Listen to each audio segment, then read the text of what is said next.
America ने दुनिया के 100 से भी ज्यादा देशों के ऊपर जैसे ही टैरिफ लगाया है वैसे ही दुनिया के देशों का रिएक्शन आना शुरू हो गया है।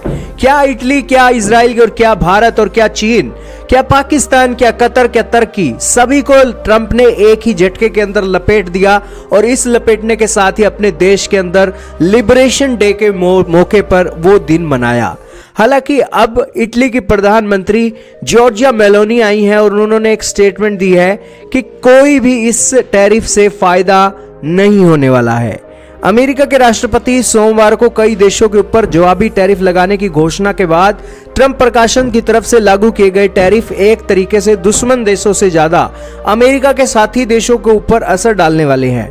ट्रंप के इस कदम का असर इस कदर पड़ा है कि इसका समर्थन करने वाली इटली की प्रधानमंत्री जॉर्जिया मेलोनी ने भी अमेरिकी सरकार के इस कदम की आलोचना करते हुए इसे एक गलती बताते हुए कहा है कि इससे किसी को भी फायदा नहीं होगा।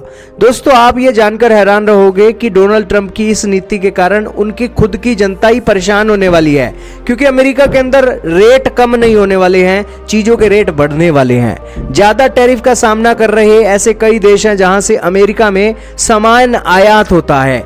कई अमेरिकी कंपनियों ने भी इन देशों में अपनी मैन्युफैक्चरिंग यूनिट लगाई है, जबकि ऐसी भी कई कंपनियां हैं जो इन देशों से माल मंगाकर अमेरिकी बाजार में बेचती हैं। जैसे कि आप आईफोन को ही देख लीजिए, भारत के अंदर बना हुआ आईफोन एक इन देशों के अंदर जाता ही है, लेकिन जब ज्यादा टैरिफ का सामना ये कंपनियां करेंगी तो दोस्तों उनके प्रोडक्ट्स की कीमतें बढ़ जाएंगी और यही कारण है कि उनके देश के अंदर आईफोन महंगा हो सकता है, क्योंकि चीन में भी आईफोन बनता है, भारत में भी बनता है और आईफोन चीन के अंदर बनकर इनके देश में बिकता है, तो वो इंपोर्ट टैक्स लगने के कारण वो एक चीजें बढ़ जाएंगी। तो यही कारण है कि चीन के अलावा ताइवान और दक्षिण कोरिया भी ऐसे देश हैं जहां से भारी मात्रा में अमेरिका का इलेक्ट्रॉनिक का सामान आता है। ये देश जब टैरिफ का सामना कर रहे होंगे तो दोस्तों जाहिर सी बात है कि इन सारे चीजों के ऊपर महंगाई का असर देखने को मिलेगा। दूसरी चीज है दोस्तों कार। अमेरिका में कई कार निर्माता पार्ट्स के लिए अन्य देशों पर निर्भर रहते हैं। अब ट्रंप ने 10% बेस टैरिफ लगाने का ऐलान किया है। इससे पहले भी कई देश ऑटो पर 25% का टैरिफ का सामना कर रहे हैं। ऐसे में कार की कीमतों में इजाफा हो सकता है। अमेरिका के अंदर कहा जा रहा है कि सस्ती अमेरिकी कारों की कीमत $2500 से लेकर $5000 तक बढ़ सकती है। और इतना ही नहीं, अमेरिका में यूरोप की जो वाइन्स हैं, विस्की है, बियर है, वो भी महंगी हो सकती हैं, क्योंकि वो सारी की सारी यूरोप से मंगाता है अमेरिका। और अमेरिका के अंदर से, वियतनाम से, बांग्लादेश से और भारत से जो कपड़े आते हैं, जूते बनकर आते हैं, वो भी महंगे हो सकते हैं।